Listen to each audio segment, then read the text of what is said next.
네, 안녕하세요. 김해코입니다. 오랜만에 또 인사드립니다. 제가 항상 녹화할 때마다 하는 변명이지만, 항상 종목 찾느라 바쁘기도 하지만, 원래 본업이 있기 때문에 그거 신경 쓰느라 조금씩 녹화 일정이 느려지고 있어요. 그래도 항상 꾸준하게 업로드 해 드릴 테니까 계속해서 팔로우 해 주시고요.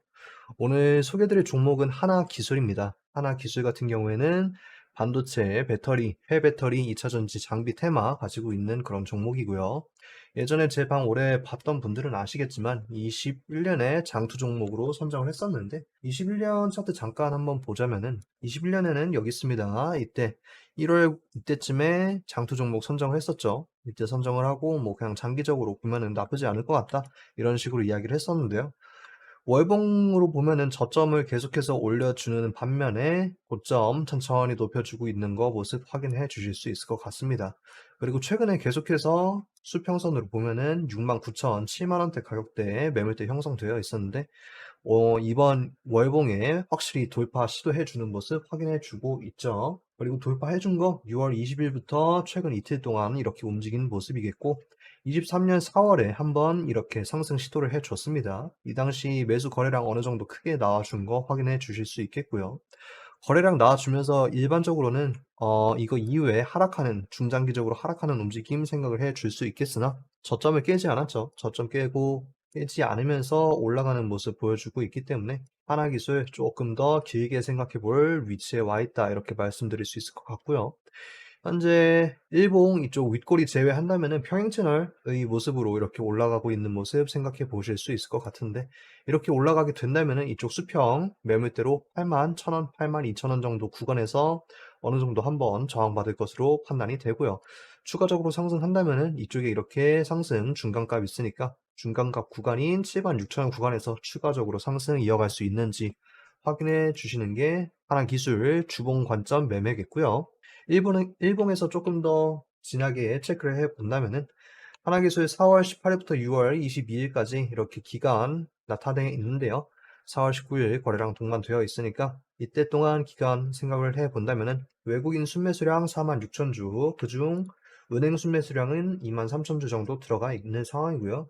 기타 법인 마이너스 38,000주 정도 나가 있는 상황이고 최근에는 계속해서 매수 들어온 거 확인해 주실 수 있겠고요. 그리고 추가로 은행, 연기금, 보험, 투신 일부 주체들이 거래량 터져주면서 매수세 들어온 거 확인을 해 주실 수 있을 것 같습니다. 일반적으로 제가 집중하는 거는 외인이 먼저 들어왔는지 기관이 먼저 들어왔는지 집중하는데요.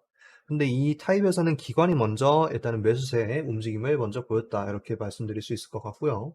근데 기관이 먼저 들어오면서 기관 같은 경우에는 조금 소극적으로 움직이는 경향이 있어서 그렇게 선호하는 그런 주체는 아니고요. 하지만 일단은 수급 들어온 것만 집중해 본다면은 추가적으로 저점 움직이면서 상승세 보여줄 것인지 아까 주봉에서 말씀드린 것처럼 상승한 다음에 조정, 그 다음 상승하는 움직임 보여줄 수 있을 것인지가 주요 관점이 될 수 있을 것 같습니다. 이 주봉 경로에서도 마찬가지겠지만 현재 76,000원 가격대가 올라와 준 상황에서 조금 중요한 가격대로 작용을 하고 있다. 근데 오늘 일봉에서 한번 지지를 받았죠. 74,000원 구간에서 지지 한번 체크하고 다시 한번 상승할 수 있을지가 하나 기술 입장에서는 주요 움직임이 될 수 있을 것 같고요. 시간의 단일가 한번 보신다면은 마이너스 1%로 일단은 낮아진 모습 보여주고 있습니다. 하지만 거래량 측면에서는 뭐 그렇게까지 크게 동반한 건 아니겠고요. 그렇기 때문에 일단은 시간을 차트에서는 조금 부정적이겠으나 추세 자체는 깨지지 않은 걸로 그렇게 생각을 해줄 수 있을 것 같습니다. 어디까지나 74,000원, 73,000원대 이쪽 구간에서 지지만 받는다면은 하나기술 큰 무리 없이 조금 더 길게 볼 수 있는 그런 종목이겠다. 말씀드릴 수 있을 것 같네요. 차트적인 부분에서는 이렇게 보고요. 재무적인 부분에서 한번 살펴봅시다. 재무 차트 입장에서는 상장한 이후에 계속해서 초반 매출액 230억 나와줬다가 최근 22년 4분기, 23년 1분기 450억, 290억 정도 나와줬습니다. 그리고 장기적인 성장세는 키움증권에서 2분기부터 350억, 600억, 890억까지 일단은 예측을 하고 있는데요. 어느 정도 2차 전지 장비 테마에서 기대감을 가지는 그런 추정치가 아닐까 이렇게 추측을 해볼 수 있겠고요. 그리고 PBR 측면에서는 계속적으로 낮아지고 있습니다. 어느 정도 가격 안정화되어 가고 있는 중이다 이렇게 보실 수 있겠고요. 9.5배에서 최근 23년 1분기 6.6배까지 천천히 낮아졌습니다. 그러면서 주가 가격대는 계속해서 고정된 상황이다. 그러니까 상대적으로 매력도가 더 높아졌다 보실 수 있겠고요. 부채 비율은 일단 증가하는 추세입니다. 처음 116%에서 21년 2분기 163% 그리고 222%까지 증가를 해줬죠. 물론 잉여금 또한 일단 감소 추세에 있다가 다시 한번 조금씩 증가하고 있긴 한데 영업이익 측면에서 계속해서 최근 개선해 나가고 있는 거 확인해 주실 수 있겠죠. 22년 2분기, 3분기, 4분기 양수 흐름 나와줬다가 23년 1분기에 일단은 마이너스 20억. 근데 23년 3분기부터는 조금 긍정적인, 공격적인 흐름 기대해 줄 수 있겠다 말씀드릴 수 있을 것 같고요. 순현금 흐름 측면에서는 영업활동 현금 흐름이 마이너스 102억 정도 나와주면서 조금 부정적인 흐름 보여주고 있습니다. 하지만 이거 영업활동 현금 흐름 보니까 3분기랑 4분기에 영업 흐름 집중되어 있기 때문에 해당 기간 8월 그리고 1월 이렇게 나와 있긴 한데 3분기, 4분기 넘어가면서 조금 매출 인식되면서 매수세 반등해 줄 수 있지 않을까 그렇게 추정을 해주고 있고요. 대마활동 현금 흐름에서는 최근 들어서 22년 2분기 조금 부채 들어왔었다가 다시 한번 갚아 나갔고 조금씩 갚아 나갔네요. 투자활동 현금 흐름에서는 조금 아쉽습니다. 22년 2분기 540억 정도 집행을 했는데 최근 들어서는 집행을 하지 않고 일단은 쌓아가고 있는 모습 확인해 주실 수 있겠고요. 구체적으로 좀 재무 차트를 뜯어봐야 될 것 같아요. 영업활동 현금 흐름에서는 일단은 음수 흐름만 조금 길게 나타나고 있는데 키움증권 추정치에서는 일단 매출 인식이 조금 긍정적으로 나타내고 있기 때문에 어떻게 이런 추정치가 나올 수 있는지 살펴봐야 될 것 같고요. 조금 디테일하게 보시겠습니다. 일단은 나와 있는 텍스트부터 확인하고 넘어가겠습니다. 관련해서 반도체, 전고체 전지, 전고체 전해질 관련해서는 하나기술에 들어가 있는 상황이고요. 삼성 SDI 관련해서는 파일럿 라인, S라인 올해 준공 예정이다. 23년, 24년 이렇게 있고요. 27년 양상 예정. 조금 멀리 있는 소재긴 합니다. 23년, 24년에 소재 검증 및 프로토타입 검증 작업. 검증 작업이기 때문에 본격적인 매출 인식으로 이어지는 그런 모멘텀은 아니겠고요. 근데 전고체 전지 중요한 이유, 전기차 공급 확대, 수량 확대, 로보틱스, 웨어러블 디바이스 등 사용처 확대, 기술 주도권 확보.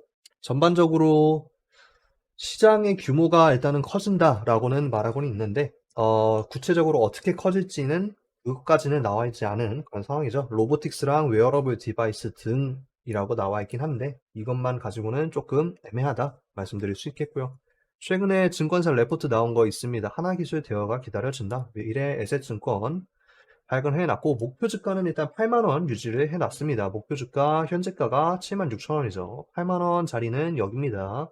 현재가 대비 플러스 6에서 7%, 7%, 8% 정도 위치하고 있는 목표가이고 국내 수주가 증가하기 시작했다. 국내 셀 3사에게 조립 및 활성화 공정 장비를 납품하고 있고 물량이 매년 증가하고 있다.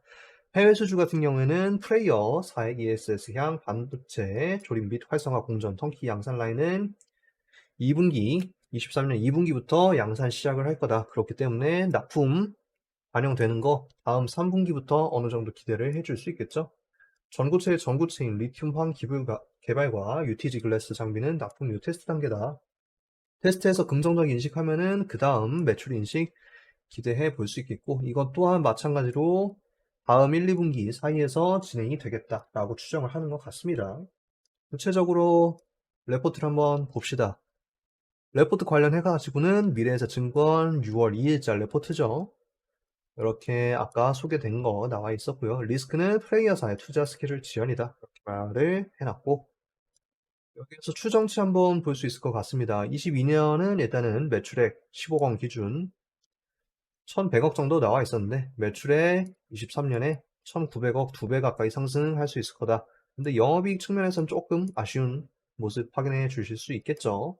영업이익률은 대동소이합니다. 9.6%, 9.7%. 순이익이 조금 늘어났죠. 40억 추정을 하고 있고요. EPS가 좀 크게 늘어나서 추정을 하고 있네요.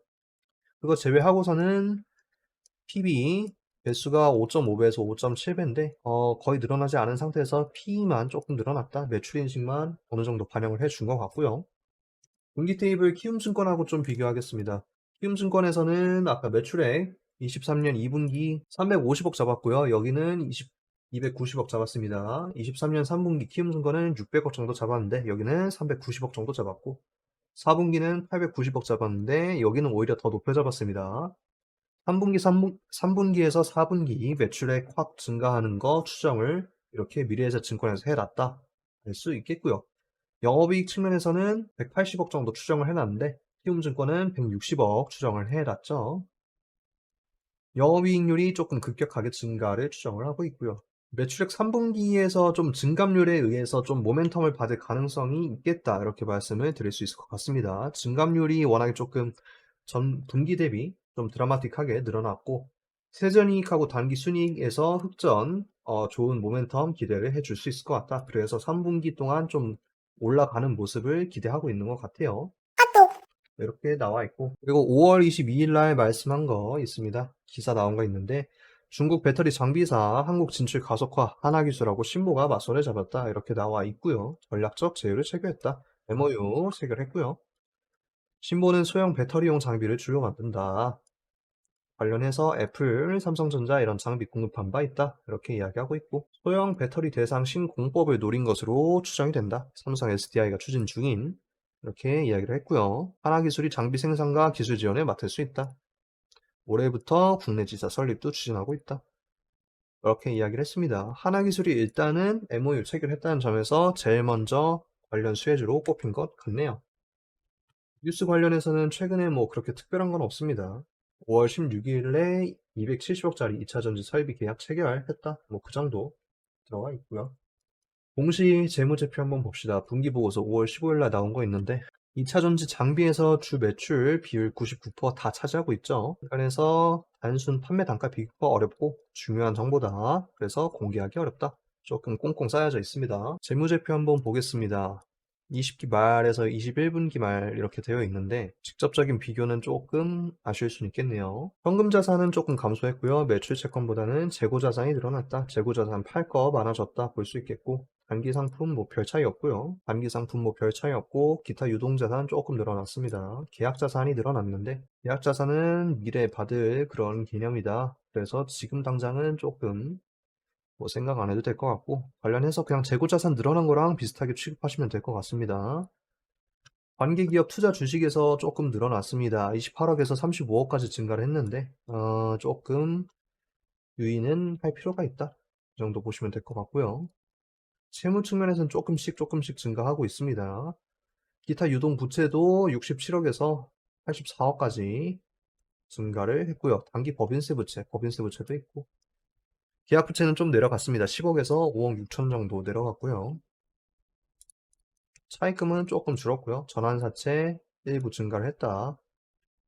전환사채 계속해서 행사하고 있습니다. 전환사채권 같은 경우에는 5만 6천 원대 구간에서 형성이 되어 있는데 최근에도 한 번씩 행사를 해줬고요. 그렇게까지 막 드라마틱하게 변한 건 없습니다. 지금 보니까 20기 1분기랑 21분기 비교하는 게 있네요. 매출액 조금씩 늘어났고 매출 원가 또한 늘어났습니다. 그렇기 때문에 매출 총이익 보면은 오히려 조금 감소한 모습 54억에서 36억 분기별로 따지면은 조금 감소를 했고요. 금융손익에서 조금 늘어났고 금융비용 좀 많이 처리가 되었네요. 16억 단기 순이익은 많이 감소를 했습니다. 8억에서 1억 3천까지 감소를 했고요. 영업현금 흐름 뭐 그냥 보시는 대로 좀 늘어났다 보시면 될 것 같고요. 영업현금 손실이겠죠. 지금 괄호 쳐져 있으니까 23년 1분기 영업활동 손실로 보시면 될 것 같고요. 23년 1분기 마이너스 102억 정도 나와 있고요. 유동자산 일부 처분했고 투자활동 보시면은 건물, 차량 운반, 공구 가구 뭐 열심히 취득했습니다. 여러 가지 그 건설 장비들 재무활동은 상환해서 마이너스 6억 현금은 조금 아쉽네요. 현금 자산 조금 줄었고 재무 측면에서는 조금 아쉬운 모습을 보이고 있는데 레포트 상에서는 일단은 이렇게 이야기를 했었죠. 프레이어사 ESS양 반고체 조립 활성화 관련해서 이야기를 했었다. 프레이어사 뭔지 한번 보면은 노르웨이 배터리 기업이라고 나와 있습니다. 미국 기가 팩토리 이렇게 뭐 이야기를 하고 있고요. 이런 물량 130 기가와트 진행 중이다. 그렇기 때문에 이렇게 물량 수주 받은 거를 미래 에셋에서는 좀 긍정적으로 인식을 하고 있는 것 같습니다. 3년간 전체 수주는 1조 원이 넘을 것으로 전망하고 있는데 현재 분기별 매출액이 22년 4분기 제일 잘 나왔을 때가 450억이니까 이거대로만 추정하더라도 지금 최근에 22년 총 매출액 1000억이죠. 근데 전체 수주가 1조니까 상당히 많이 될 수 있을 거다라고 추정을 하는 것 같습니다. 여기에서 근데 영업이익률 생각을 해서 만약에 지금 9.6%로 잡고 있는데 조금 널널하게 7% 6%로 잡는다면은 1,000억 이하 영업이익 한 800억 정도 나올 수 있겠네요. 조금 더 많이 올라가는 측면이 있겠다 생각을 해 주시면 될 것 같습니다. 여기까지 하나기술 분석 유튜브였고요. 오늘 분석 여기까지 6월 22일 분석 여기까지 마무리 드리고요. 저는 다음 방송에서 뵙도록 하겠습니다. 시청해 주셔서 감사합니다.